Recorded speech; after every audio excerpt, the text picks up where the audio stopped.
Estamos con el profesor Ildefonso Camacho, que ha impartido varias conferencias recientemente sobre el tema que hoy nos ocupa, que es el actual contexto de crisis. Pero, profesor, cuéntenos, en lenguaje que así lo podamos entender, ¿qué es realmente la crisis económica? Bueno, pues en lo que percibimos directamente todos, que la gente va menos de vacaciones, se ha reducido el nivel de consumo, hay mucha gente que no puede hacer frente a la hipoteca, mucha gente se queda sin trabajo. El hecho es que son muchas manifestaciones de un mismo fenómeno que a primera vista parece que no tienen mucha relación, pero que en el fondo pues todas tienen un mismo origen, ¿no? Pero ¿cuándo y cómo estalla la crisis en nuestra economía globalizada?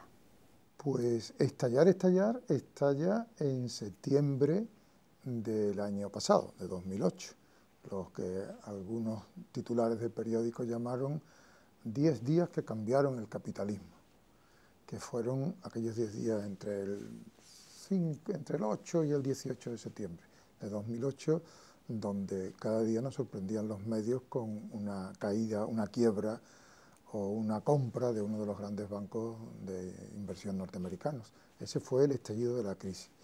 Pero luego, por tanto, fue a nivel financiero, a nivel de bancos, por una serie de causas que venían encadenándose desde tiempo antes, desde por lo menos un año antes ya había síntomas, y bueno, estalló en Estados Unidos. En muy poco tiempo se difundió, sobre todo a los países de un nivel económico más alto, y después ya a todos los países, y luego lo que comenzó siendo una crisis financiera, pues después terminó también afectando a toda la economía real y productiva, que es la que en el último término es la importante, ¿no? ¿Y cuáles cree usted, profesor, que son las consecuencias? Bueno, las consecuencias, primero en el sector financiero, ha sido pues una puesta en cuestión de todo el funcionamiento que tenía, tal como había venido desarrollándose, sobre todo a partir del año 2000-2001. Eso por una parte. Y luego, por otra parte, cómo este sector ha terminado influyendo sobre la economía real, y lo que al principio parecía que era solamente un problema de los bancos, pues se ha visto que tenía consecuencias en toda la economía productiva. Ahí siempre el problema es cuál es la razón de ser de la economía financiera, o sea, de todo el mundo de las finanzas, la bolsa, los bancos. Si es una actividad que es autónoma por sí misma y que tiene su fin en sí misma, que es rentabilizar los recursos, o si es algo que tiene que estar al servicio de la economía de producción de bienes y servicios, que es la que realmente suministra pues esos bienes y servicios a la sociedad para que todos podamos satisfacer nuestras necesidades, ¿no? Entonces la economía financiera nace como una forma de facilitar el funcionamiento de la economía real, concretamente de poner en contacto a los ahorradores, a los que tienen dinero que no tienen que gastar inmediatamente, con los productores, inversores que necesitan recursos para poder bueno, pues, producir bienes y servicios, ¿no? Entonces, pero claro, cuando la economía financiera adquiere tanta importancia y se desarrolla de una forma tan desproporcionada, que ya no interesa su relación con la economía real, sino solamente la posible rentabilidad de las operaciones financieras en sí, pues llega un momento en que el medio se convierte en fin, y la economía real termina subordinada a las leyes de la economía financiera, que es lo que ha pasado. La verdad es que nos sorprenden ciertas paradojas como son la privatización de los beneficios y la socialización de las pérdidas. Es una cosa, que, bueno, es una especie de eslogan que a primera vista es paradójico, ¿no? O sea que mientras la economía ha funcionado bien, pues la gente que vivía de las operaciones financieras ha estado ganando mucho dinero. Cuando eso entra en crisis, entonces ahora los gobiernos salen en ayuda de esas instituciones y ponen cantidades ingentes de dinero que al final sacan de todos los contribuyentes para salvar a los bancos. Yo creo que la paradoja está ahí, pero no cabe duda que, claro, no se puede permitir, porque no es bueno, que se hunda el sistema financiero, porque es que detrás se lleva a la economía real también.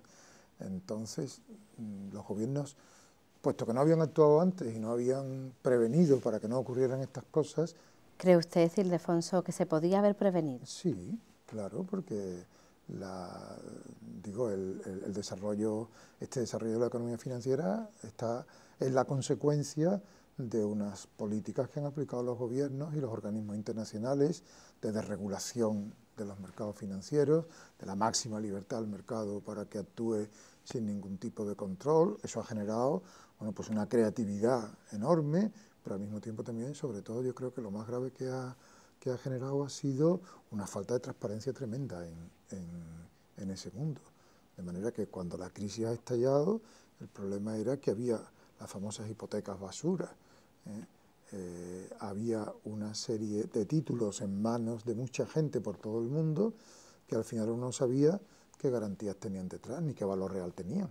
Había un valor que era el valor que figuraba en las cotizaciones de bolsa, pero no se sabía qué bienes reales estaban respaldando eso. ¿Por qué? Porque a través de una sofisticación tremenda en las operaciones financieras, en la construcción de productos financieros, pues se había llegado a una situación en donde pues, uno no sabía lo que tenía entre manos, ¿no? Cuando un banco concede una hipoteca a un cliente, el banco sabe que eso está respaldado por el bien que está hipotecado, y eso da una garantía.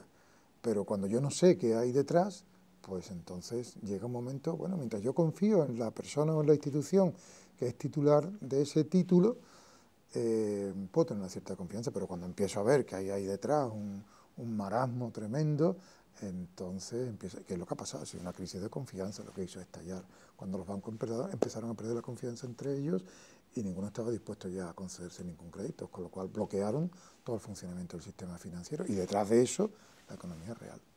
Realmente, ¿cuáles son esos valores que se han venido abajo? Bueno, yo creo que esto ha puesto de manifiesto que efectivamente detrás de todo ese sistema había pues un sistema de valores que legitimaba y justificaba todo eso, ¿no?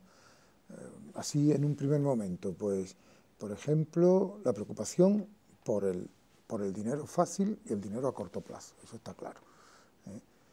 De lo cual hemos participado todos y nos hemos beneficiado todos, ¿no? Es decir, es en el fondo cifrar la felicidad humana pues en el tener cada vez más, tener a corto plazo, tener sin reparar en los medios para tener, bueno, significa una absolutización del tener. Y de esto nos hemos beneficiado todos, porque eso nos ha hecho, por ejemplo, que durante mucho tiempo hemos estado viviendo por encima de nuestras posibilidades. Había muchas facilidades para obtener créditos, y entonces eso nos ha llevado a gastar el dinero que no teníamos. En el fondo, el que pide un préstamo gasta un dinero que no tiene, que lo va a tener en el futuro, pero claro, cuando estas expectativas del futuro se quiebran, pues llega un momento en que todos nos encontramos con que estábamos haciendo operaciones de compra y venta con un dinero que creíamos que íbamos a tener en el futuro y que en el futuro no tenemos. Pero ahí nos hemos metido en esa dinámica de gastar por encima de nuestras posibilidades, que en el fondo suponen toda una forma de entender la vida, ¿no? No podemos vivir si no es consumiendo, gastando. Bueno, eso también ha alimentado a la crisis, o sea que muchas veces nosotros decimos, no, la crisis son los grandes banqueros norteamericanos, bueno, los grandes banqueros norteamericanos, pero también de alguna forma en el terreno abonado que le hemos preparado nosotros con nuestro afán de consumir y de obtener dinero fácil para poder consumir, ¿no? ¿Cree usted que se ha actuado tarde, que hay responsables de esto? Bueno, eso es una pregunta que se hace mucha gente. ¿Quiénes son los responsables de esto y quién les exige responsabilidades? Evidentemente, los responsables directos son los creadores de todo este mundo de productos financieros basados en una falta de transparencia, en el fondo, que han puesto en juego una creatividad realmente admirable, pero sin tener en cuenta los efectos que esto podía tener cuando estos sistemas se generalizaran. O sea, yo creo que ha habido una falta de responsabilidad grande. Pero claro, estas personas, que son personas concretas, que tienen nombres y apellidos, luego no son los únicos responsables, porque luego hay todo un mundo financiero que le ha apoyado, luego están, yo creo también los gobiernos que pues un poco han mirado para otro lado, no han querido intervenir con el principio de que el mercado lo regula todo y del que hace un negocio arriesgado al final termina pagando las consecuencias, no han querido intervenir. Bueno, yo creo que ha habido también una responsabilidad. Las agencias de calificación famosas que han estado dándole la máxima calificación a esta gente, a estas instituciones, cuando al final se ha visto que no tenían ninguna garantía, ¿no? Y luego yo creo que también un poco todos, en la medida en que hemos alentado ese sistema con nuestro afán de consumo, ¿no?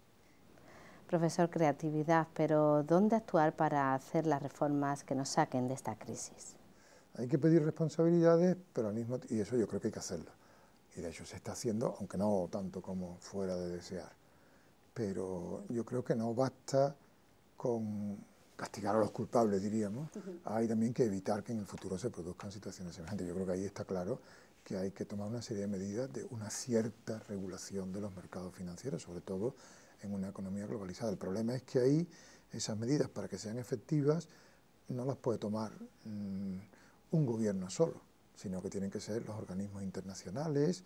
Por eso el protagonismo que está adquiriendo en estos últimos meses el G20 pone de manifiesto que si no hay una colaboración entre los países que tienen más capacidad de actuación económica, lo que haga un gobierno solo no es suficiente. También tiene que hacerlo, pero ¿y en qué línea? Pues en la línea de someter a una cierta regulación, por ejemplo, en relación con el funcionamiento de los paraísos fiscales, en relación con la transparencia de las operaciones financieras, que haya unas normas internacionales que regulen todo esto y que impidan que se produzca otra situación tan caótica como la actual, ¿no?